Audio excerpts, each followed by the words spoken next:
আছে এই সৰ্ব ধৰণৰ উচ্ছেদ প্ৰক্ৰিয়া বন্ধ কৰাৰ বাবে আমি অসম চৰকাৰক আহ্বান জনাইছো আৰু এই অসমখনক বৰ্তমানৰ মুখ্যমন্ত্ৰী ডাঙৰীয়াই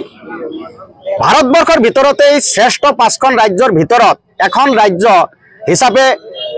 গঠন কৰাৰ বা গণনা কৰাৰ তেখেতে যি কথা কৈ থাকে দৰাচলতে এই অসমখনৰ এই 1/3 মানুহক বিভিন্ন প্ৰকাৰে হাৰাশাস্তি কৰি পেলাই জ্বালা যন্ত্ৰণা কৰি পেলাই আৰ্থিকভাৱে পংগু কৰি পেলাই এই 1/3 মানুহৰ ল'ৰা ছোৱালীক শিক্ষাৰ পৰা বঞ্চিত কৰি পেলাই প্ৰকৃতাৰ্থত অসমখনত যে 5খন ৰাজ্যৰ ভিতৰত এখন ৰাজ্য ভাৰতবৰ্ষৰ ভিতৰত কৰাটো সম্ভৱ নহয় এয়া অসমৰ ৰাজ্যে কিন্তু দৃষ্টিগোচৰ কৰিছে কেৱল মাত্ৰ বিজেপি চৰকাৰখনে সাম্প্ৰদায়িক বিষবাষ্প বিয়পাই ইয়াক সাম্প্ৰদায়িক মেৰুকৰণ এটা সৃষ্টি কৰি পেলাই অনাগত দিনত বিজেপিয়ে পুনৰবাৰ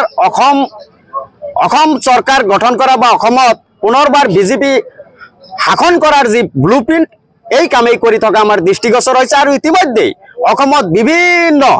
ধৰণৰ বিভিন্ন ইস্যু সৃষ্টি হৈছে গিৰগাঁৱৰ পৰা আৰম্ভ কৰি বিভিন্ন ধৰণৰ